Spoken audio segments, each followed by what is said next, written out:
الله وبركاته. وعليكم السلام ورحمة الله.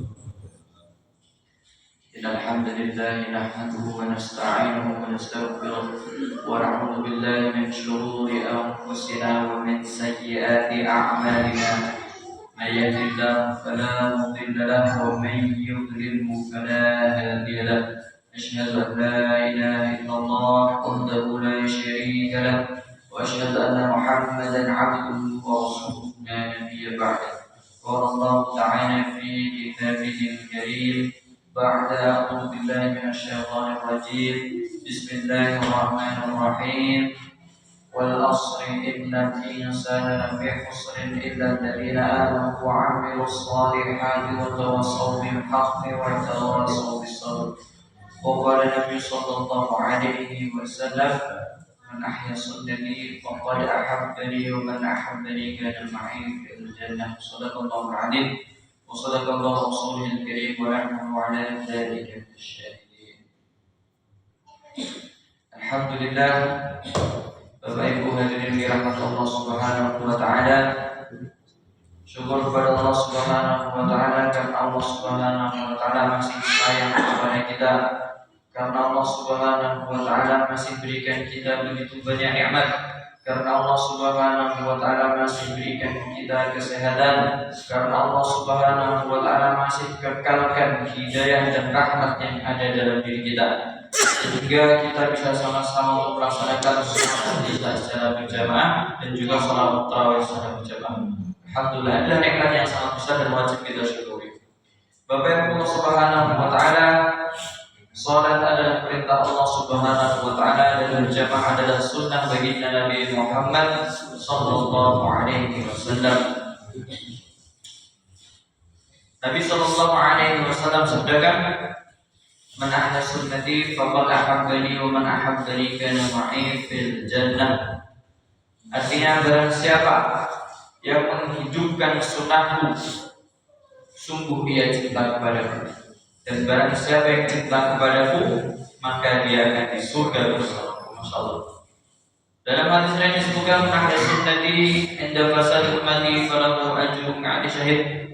Barang siapa yang menghidupkan sunnahku dikala rusaknya umatku, maka baginya pahala 100 orang mati syahid. Masya Allah sekali. Kalau dulu para sahabat ingin menjadi syuhada, ingin mati syahid, mereka harus berperang. Mereka rela tangannya dipotong, kakinya dipotong, hidungnya dipotong, bahkan Sayyidina Hamzah sampai jantungnya dimakan untuk mendapatkan apa? Mendapatkan gelar syuhada, untuk mendapatkan gelar syahid. Mereka rela seperti itu. Kalau di zaman ini Rasulullah Shallallahu Alaihi Wasallam sabdakan, kita cuma hidupkan sunnah Nabi Muhammad Shallallahu Alaihi Wasallam, sudah dihitung pahala 100 orang mati syahid. Masya Allah. Bapak Allah Subhanahu wa taala, sunnah Nabi Shallallahu Alaihi Wasallam ini apa aja? Salah satu dari sunnah surah, kemudian sunnah sirah, dan yang ketiga sunnah sarirah. Sunnah yang pertama adalah sunnah surah. Sunnah surah ini sunnah apa? Sunnah yang kita lihat dari fisiknya Nabi Muhammad Sallallahu Alaihi Wasallam. Seperti apa cara Nabi Muhammad Sallallahu Alaihi Wasallam berpakaian? Seperti apa bentuk rambutnya Nabi Muhammad Sallallahu Alaihi Wasallam? Seperti apa janggutnya Nabi Muhammad Sallallahu Alaihi Wasallam? Seperti apa Nabi Muhammad Sallallahu Alaihi Wasallam ketika menggunakan cilak? Ini adalah sunnah surah. Nah, setiap sunnah yang kita tiru dari baginda Nabi Muhammad Sallallahu Alaihi Wasallam akan dinilai pahala, akan diberikan ganjaran oleh Allah Subhanahu Wa Taala.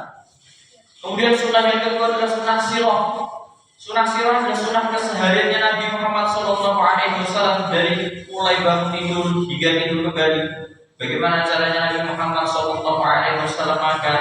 Bagaimana cara Nabi Muhammad Sallallahu Alaihi Wasallam melakukan perjalanan? Bagaimana caranya Nabi Muhammad Sallallahu Alaihi Wasallam tidur? Bagaimana caranya Nabi Muhammad Sallallahu Alaihi Wasallam istinja dan lain sebagainya? Ini adalah keseharian Nabi Muhammad Sallallahu Alaihi Wasallam. Sunnah sirah. Kemudian yang terakhir adalah sunnah sarirah.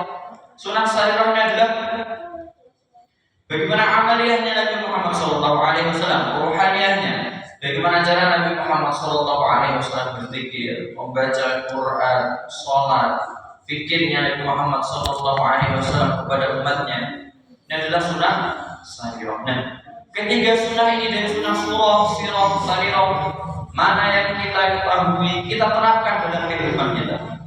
Karena Allah Subhanahu wa Ta'ala dibalik mengamalkan sunnah ada kejayaan. Walaupun itu adalah perkara kecil, kalau memang itu sunnah, insya Allah akan dapat pahala dan insya Allah kita dapat keutamaan. Dan yang paling gampang dalam kehidupan kita adalah sunnah sirah, sunnah kesehariannya Nabi Muhammad SAW. Bagaimana cara Nabi Muhammad SAW makan? Dengan cara duduk, kemudian menggunakan tangan kanan, disunahkan untuk menunggu makanan, bukan makanan yang menunggu kita. Sebelum makan disunahkan untuk cuci tangan, disunahkan sebelum makan lagi untuk makan buah, disunahkan untuk memakan garam sedikit. Fadilahnya kalau makan garam ini bisa menghambat atau menghilangkan 70 penyakit. Kemudian setelah makan disunahkan untuk cuci tangan. Kalau bisa makan habis bersih, jangan sisakan satu nasi itu. Karena apa? Satu nasi yang kita sisakan ketika kita makan ini dapat mengenyangkan setan selama 40 hari 40 malam. Masya Allah, kalau kita setiap hari buang nasi banyak-banyak ngasih makan setan terus gitu. Kemudian apa doanya ketika kita diberi makan? Ini sunnah-sunnahnya Nabi Muhammad SAW. Kemudian bagaimana cara Nabi Muhammad SAW tidur? Tidur tidak boleh dengan membawa dendam. Disunahkan sebelum tidur mencatat semua hutang-hutang kita. Disunahkan tidur dalam keadaan suci. Sebelum tidur kita niatkan untuk bangun tahajud sholat malam. Karena apa? Karena kalaupun kita tidak bangun untuk sholat tahajud karena ngantuk atau mungkin karena capek, tapi kita sudah niat untuk sholat tahajud, itu sudah dihitung pahala oleh Allah Subhanahu wa Ta'ala. Dan tidurnya kita itu sedekahnya Allah untuk kita. Jadi kalau kita sudah niat tahajud, kalau kita tidak bangun tahajud, ya tetap dapat pahala sholat tahajud dan tidurnya itu adalah hadiah dari Allah Subhanahu wa Ta'ala untuk diri kita, untuk istirahatnya kita. Nah, Masya Allah, banyak sekali sunnah-sunnah baginda Nabi Muhammad SAW yang bisa kita tiru, yang bisa kita terapkan dalam kehidupan sehari-hari. Bahkan Allah Subhanahu wa Ta'ala kalau kita sehari-hari menerapkan sunnahnya baginda Nabi Muhammad SAW dari mulai bangun tidur hingga tidur kembali, sunnah dari ujung rambut hingga ujung kaki, insya Allah hidup kita, apa yang kita lakukan, keseharian kita ini semuanya berpahala, semuanya dapat ganjaran, semuanya dapat keutamaan. Tapi kalau kita melakukan di asal yang lakukan, tidak dengan cara Rasulullah, tidak dengan sunnah Rasulullah, ya sampai kita lakukan cuma dapat itu toh. Misalnya kita pengen istirahat karena capek kerja, kalau kita istirahatnya tidurnya dengan cara begini Nabi Muhammad SAW, kita dapat istirahat, juga dapat keutamaan dan dapat pahala. Cuma kalau kita tidak tahu cara tidurnya begini Nabi Muhammad SAW, tidur asal tidur saja, ya wes capeknya hilang tapi tidak dapat apa-apa. Kalau kita mengamalkan sunnah baginda Nabi Muhammad SAW dan capeknya hilang, sunnahnya hilang, keutamaannya hilang. Nah, Bapak Subhanahu wa Ta'ala, maka sebagaimana yang Nabi Muhammad SAW sabdakan, barang siapa yang menghidupkan sunnahku, sungguh ia cinta kepadaku, dan barang siapa yang cinta kepadaku, maka akan di surga bersamaku. Nah, keutamaan kita hidupkan sunnah Nabi Muhammad SAW adalah tandanya kalau kita ini cinta kepada Nabi Muhammad SAW, dengan harapan nanti di surga kita berkumpul dengan Nabi Muhammad SAW. Alhamdulillah, sedikit yang dapat saya sampaikan.